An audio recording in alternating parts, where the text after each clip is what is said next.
Hey there. By now, you should know that the Teeth Matter podcast is a no judgment zone for real conversations about life in dentistry.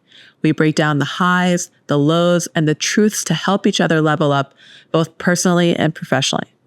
That's why I want to talk to you about something that can not only boost your income, but also support your patients on their oral health journey, especially those looking for fluoride-free options. First off, have you heard about Mouthology? It's the new fluoride-free toothpaste brand that uses 10% nanohydroxyapatite and xylitol.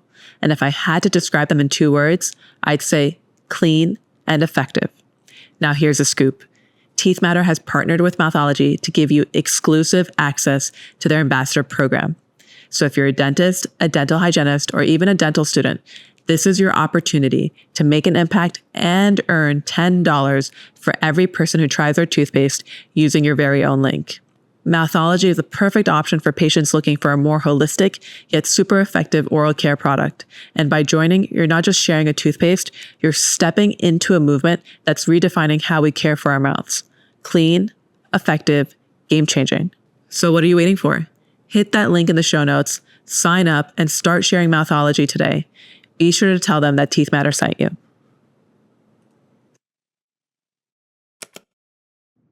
Hello, everyone, and welcome to another episode of Teeth Matter. I'm your host, Ellie Halabian, DDS, and on today's episode, we're sitting down with Dr. Renae Sweeney. She's a powerhouse dentist and entrepreneur based in Florida who's built not 1, not 2, but 3 thriving dental practices. With her unique background in nutrition and dentistry, Dr. Sweeney brings a fresh, holistic approach to patient care that looks beyond the mouth and considers the whole person. We'll dive into how she scaled from 1 to 3 practices, the challenges she faced along the way, and how she uses smart systems to keep everything running smoothly. Plus, she'll share why oral health is so much more than just teeth, exploring how factors like diet, lifestyle, and overall wellness play a key role in creating a healthier, happier patient. If you're curious about blending business savvy with big picture mindset for patient care, then this is the conversation for you. Let's get into it.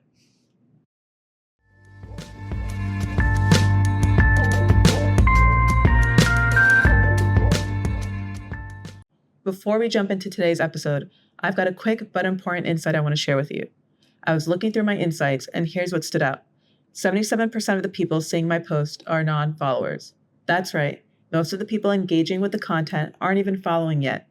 Now, if you're one of those non-followers, here's why this matters. I'm building something bigger here. It's not just about me sharing my journey, it's about us as a community of like-minded professionals who are here to grow, learn, and level up together. But I can't do that without you.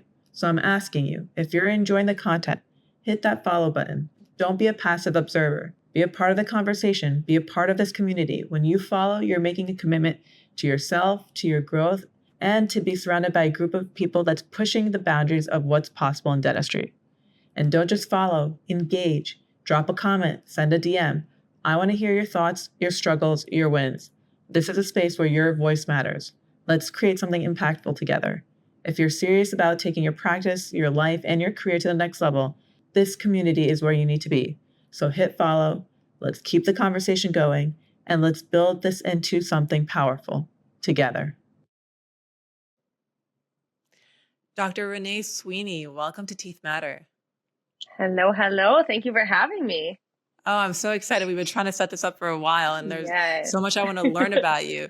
I have to ask you, kicking this off, tell me a little bit about your journey right out of dental school. So I was not someone, just to backtrack a little bit, I was not someone who always knew that I wanted to become a dentist by any means. So I kind of applied a little bit, not necessarily late in the game, but later than I guess most people would intend. But went to dental school, basically finished dental school, was living in Pittsburgh at the time. I actually met my husband in dental school. We were both in the same class in dental school. He was from South Florida area. So that is kind of what brought me down here initially. But straight out of school, I kind of started working for a nonprofit organization and in private practice. Throughout the time when I first started working, I was kind of in little bits of spaces between nonprofit dentistry, corporate dentistry, private practice. I was also working as a fitness instructor. I was teaching bar fitness classes, and I was a master trainer for a studio with that. So was still involved kind of in the health and fitness realm of stuff as well. And then in 2022, I bought my own office, and now my husband and I actually co-own 3 different dental offices in the South Florida area. That's amazing. I feel like you've had 9 different lives because you're saying corporate, you're saying private practice, and then bar instructor. Like, wait. What made you like serve as an instructor? Yeah, so I've always been in fitness since, in some form of fitness is my entire life. I danced growing up. I played lacrosse, did track in high school, and then I was on the dance team in college. And then in college, I started working at a gym a little bit, while I was in school. And then once I was in dental school, I was always taking fitness classes, and there was a studio that I really enjoyed in Pittsburgh, and I applied to be an instructor. And so I started working as a fitness instructor, a bar fitness instructor, when I was in dental school, actually. And then it just so happened that when I moved to Miami, they had a coordinating studio here. So I started working as a fitness instructor there.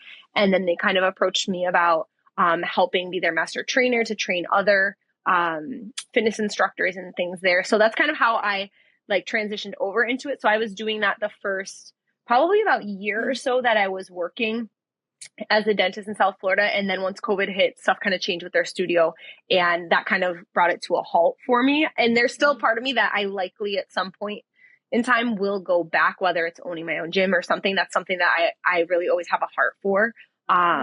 Yeah. So that will be something that will always stay part of my life. And I think with having a background in nutrition as well, that's why it's kind of something that's always on my heart. So it will always stay there. And in some capacity, I will come back to it, just not sure exactly what that looks like. Do you think having health and fitness be such a big role in your life, do you think that affected your success? I think absolutely, because I think with anything, I will always attribute a big portion of my very focused mindset to the running that I did when I was in high school. I used to actually hate running. And then when I was probably in my freshman or sophomore year of high school, I just kind of randomly decided that I was going to start running, and went out for the cross country and track team, and ended up becoming very good at long distance running. And I think in portion of that, just how you have to train your mind when you're doing really any form of fitness, but especially running and endurance running, is you really have to train yourself how to focus, but also almost kind of dissociate to be able to endure what you're doing all the time. So I would attribute a good portion of, our success and just ability to push through things when things get tough to things that I've done in fitness, just because even though it's not necessarily the physicality in the same way, but the mental endurance that it requires, no matter what industry you're in, as a business owner, as all these other things. So yeah, I think it absolutely plays a big role. I'm glad you brought this up. I knew you had a background in nutrition, but didn't know how much sport or athleticism was a part of your life.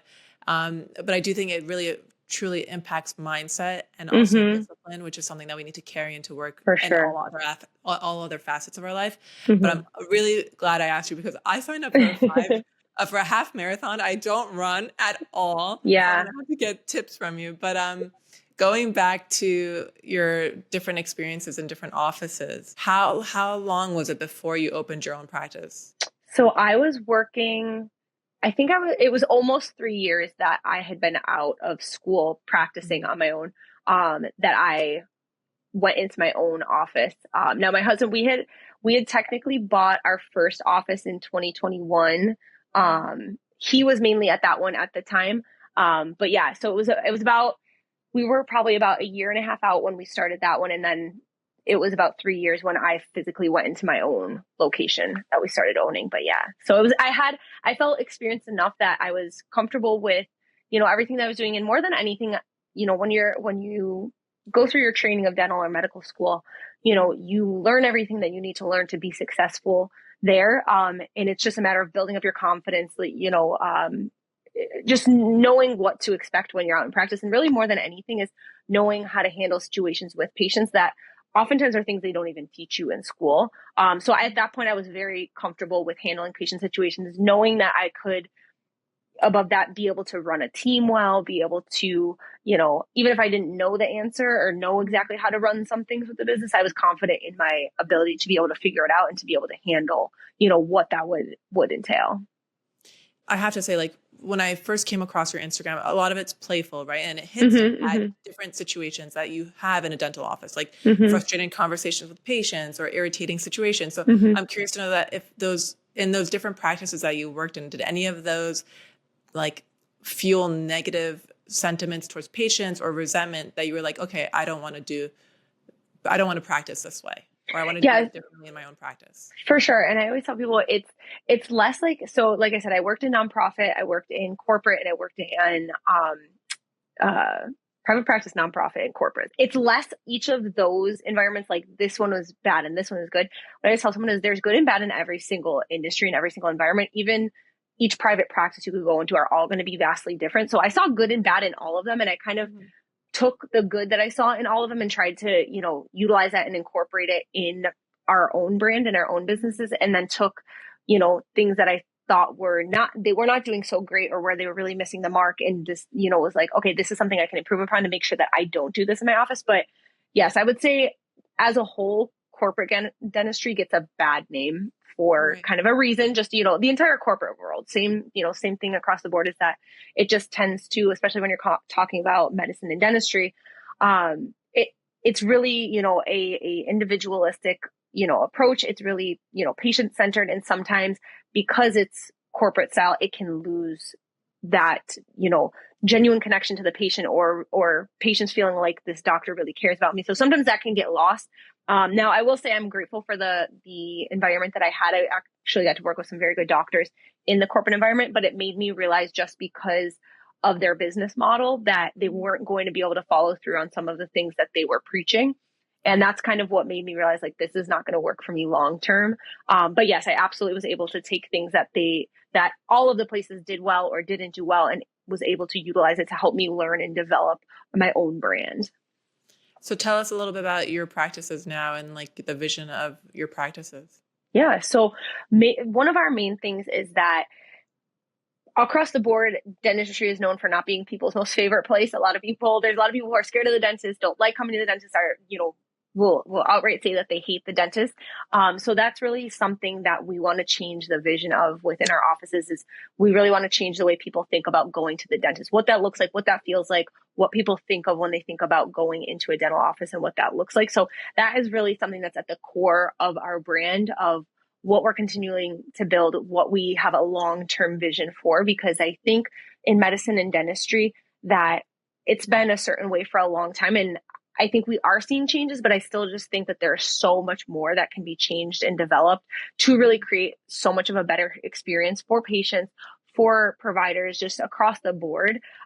So that's really what we want to be able to change and develop for patients. You know, that can come down to anything as small as, you know, the things that we have to offer to make patients more comfortable, you know, all the way up to, you know, how we administer our anesthesia, and how our staff treats our patients, and just how our staff treats each other. Cause I think at the core of it too, like the culture within the office is so important, to therefore make sure that people are happy within the office. And that will automatically translate out to patients to, just creating an environment that people really feel comfortable in, that they, you know, can potentially even enjoy coming to. So that's really kind of at the core of what we're focused on and what we're building. And really for myself, with having a background in nutrition, I'm always really focused on my patients, with not just treating the issues that are arising, but getting to like the core of what's actually causing them. Cause I always tell my patients, like, if you get cavities or, you know, you get gum disease, like, we can treat it, but if we don't get to the root of what's causing it and help you get healthier as a whole, you're going to continually be in this cycle.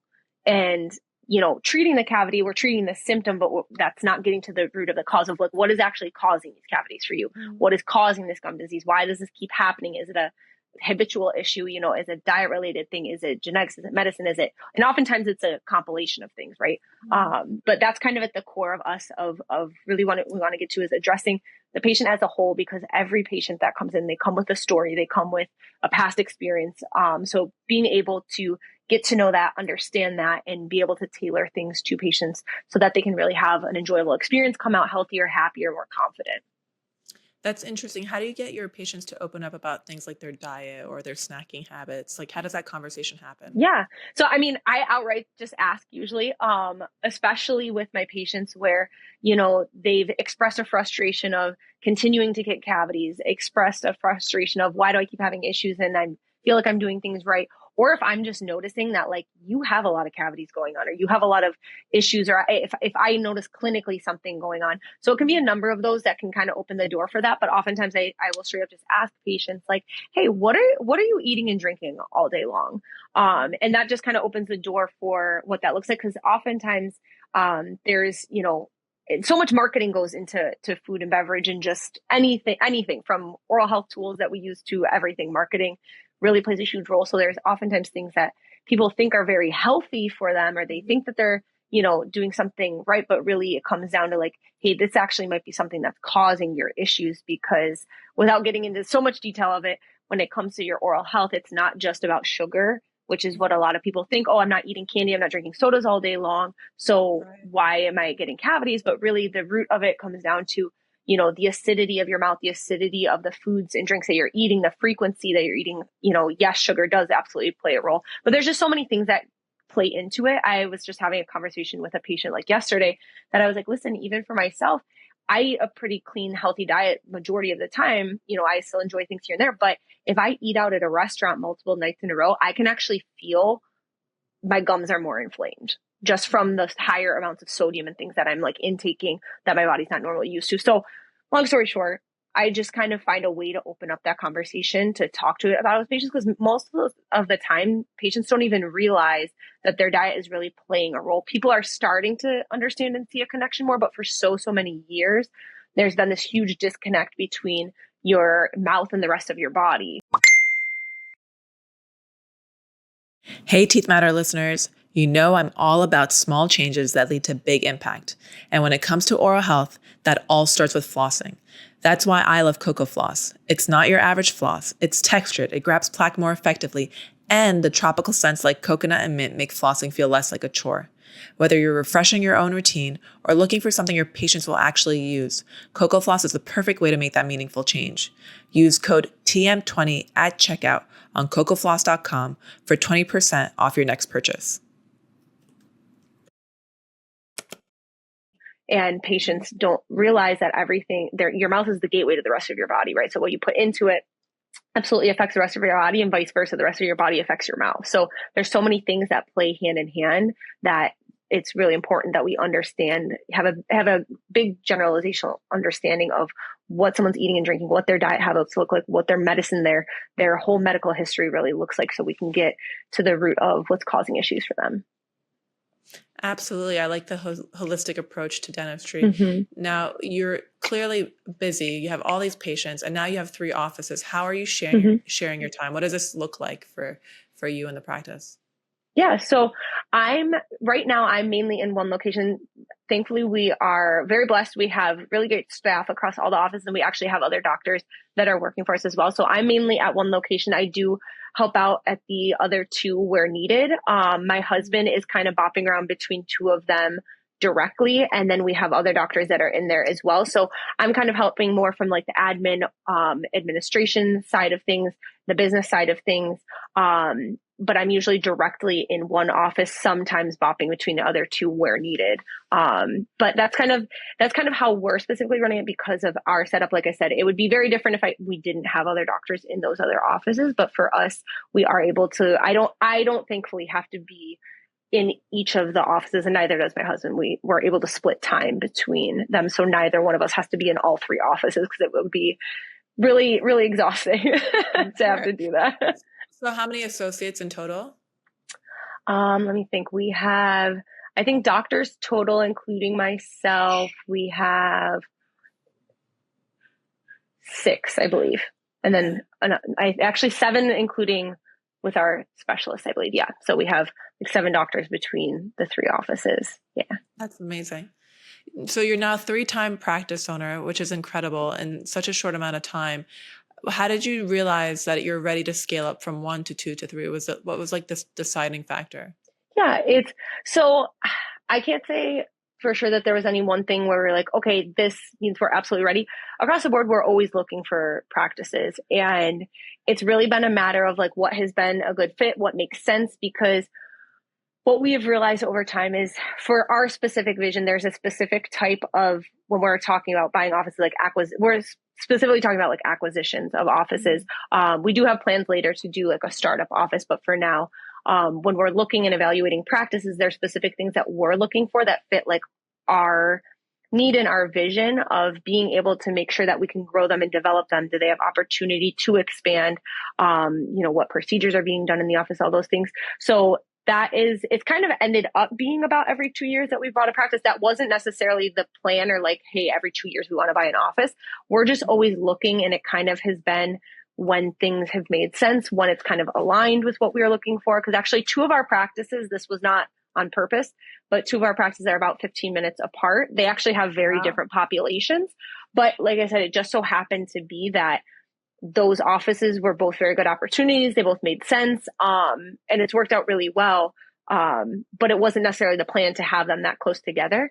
But I think for us, we've tried to move at a pace where we want to make sure that we're not like overwhelming ourselves with it, because it's not quantity over quality. Like we want quality over having a certain number of offices. But it's just a matter of like, okay, once we're building our systems and having the right staff and having the right people in place, like if that's being sustained and we're seeing good growth within those offices, we can kind of get to a point where, okay, we can handle taking on another office, or, being able to put more responsibility on different of our staff members and being able to take some more responsibility off of ourselves to be able to, because that's the reality, is as you keep growing and expanding, you have to be able to push those responsibilities or delegate those responsibilities on, because we can't physically be the bottleneck, like, and be, everyone can't always have contact, direct contact, I'll say, with each of us as we continue to grow and expand. So that's what we kind of been looking at, is like once our systems are in place and we're operating well. And that's what we've really focused on, even when we had the first 2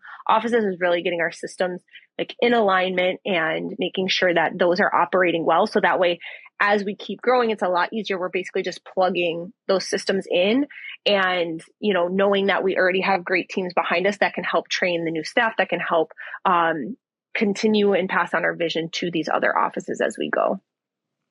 Having gone through this now like 2-3 times, Mm-hmm. what is some advice you would give to somebody looking to open up their second office maybe?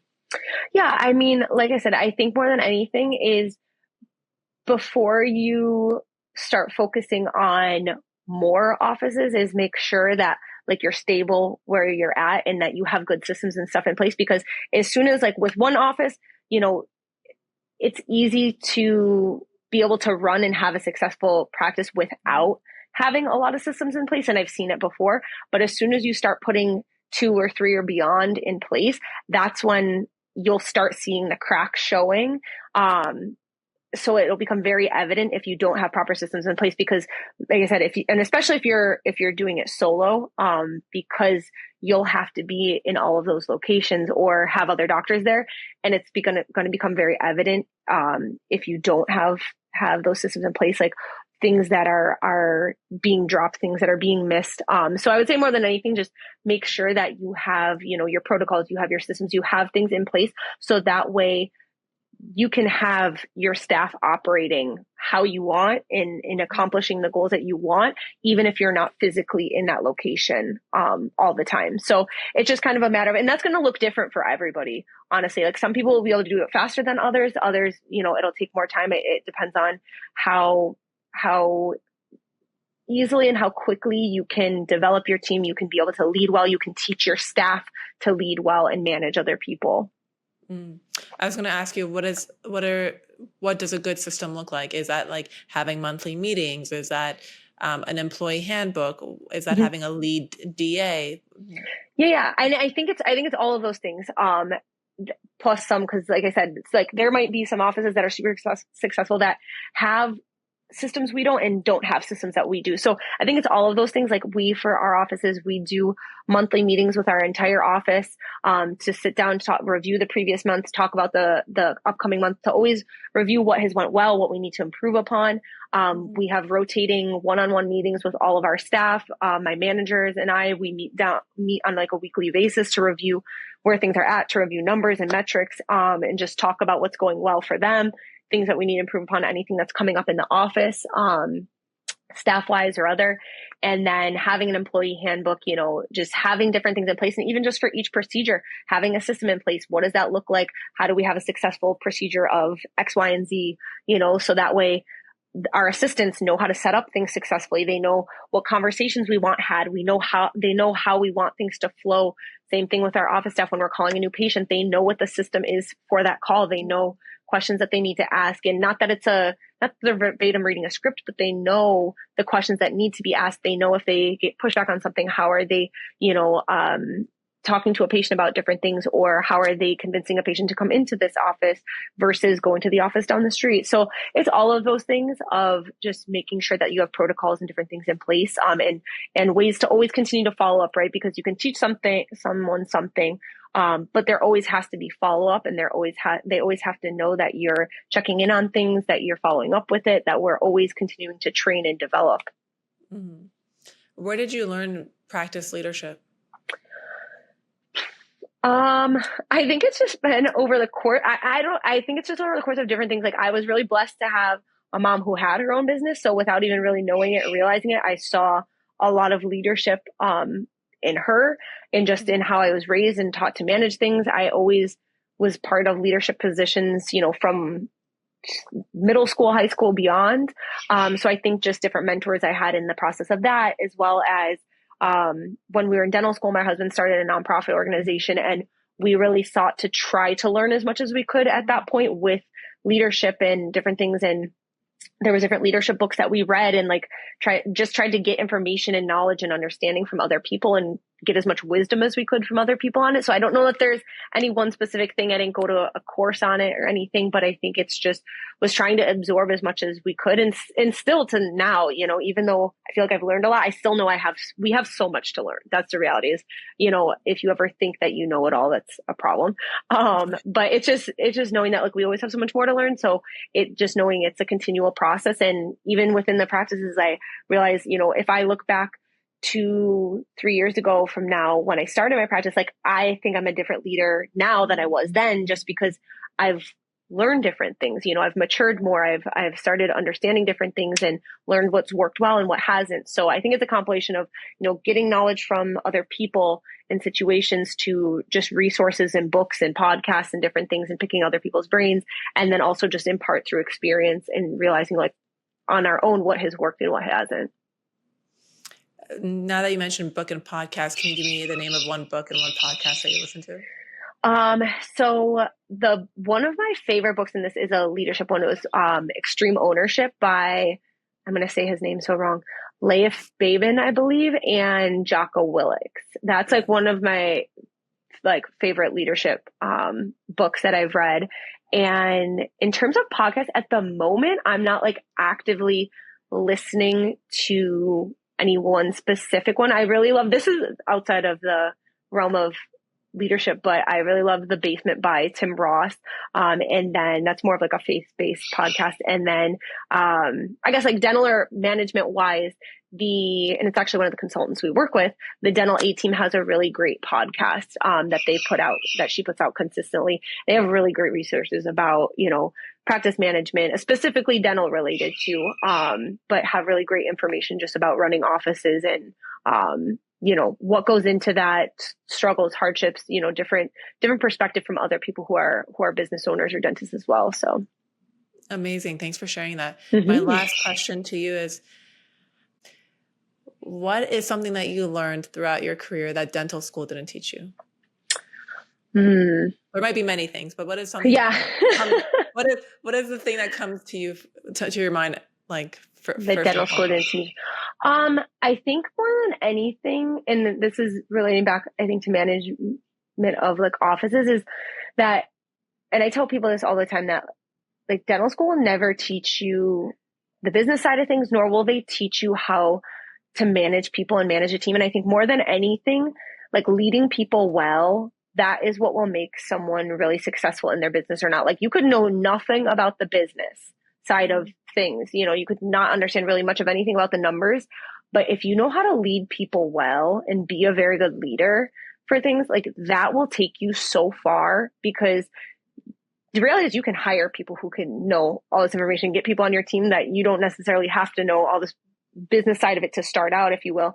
But I think being able to manage people well, treat people well, and keep people happy, whether that's your patients, your staff, everybody around you, that I think is so important. And dental school really doesn't teach you anything about that. Understandably so, you know, with medicine and dentistry, they teach you what you need to know about the procedures and kind of get you started at the base to really start practicing, you know, and that's why it's called like the practice of medicine or dentistry, because you get to the starting line to start practicing now, right?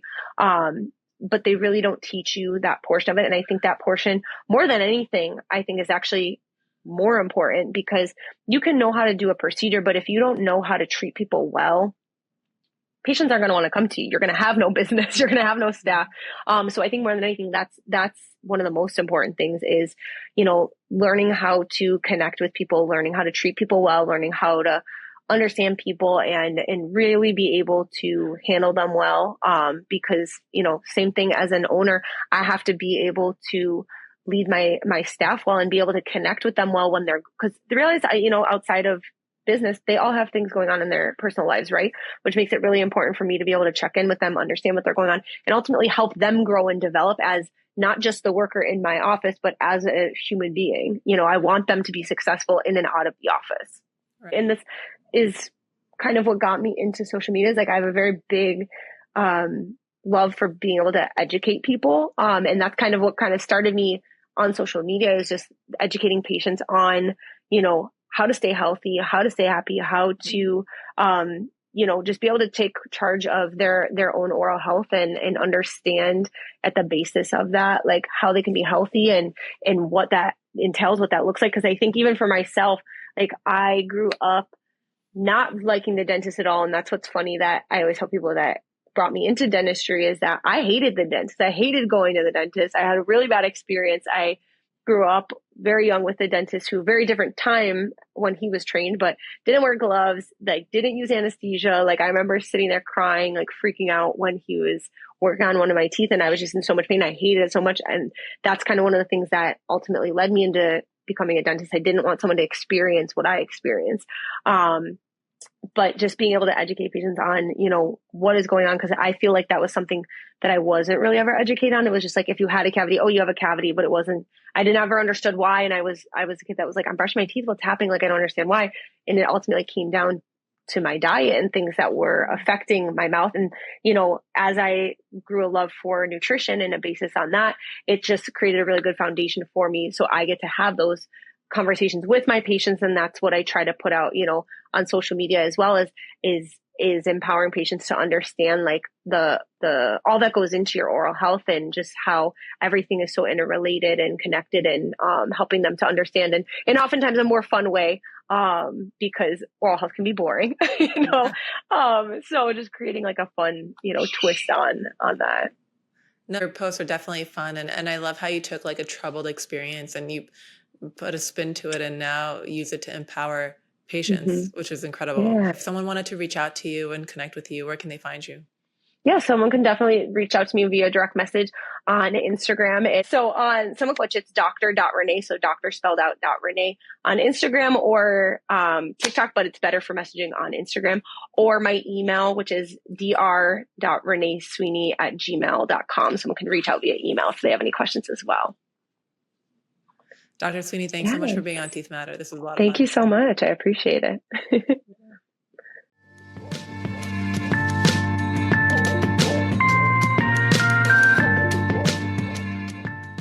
If you enjoyed this episode, be sure to follow our podcast, write a review, leave a comment. Anything you share with us goes a long way. And if you think a friend will appreciate this podcast, then make sure you share it with them too. Until next time, cheers.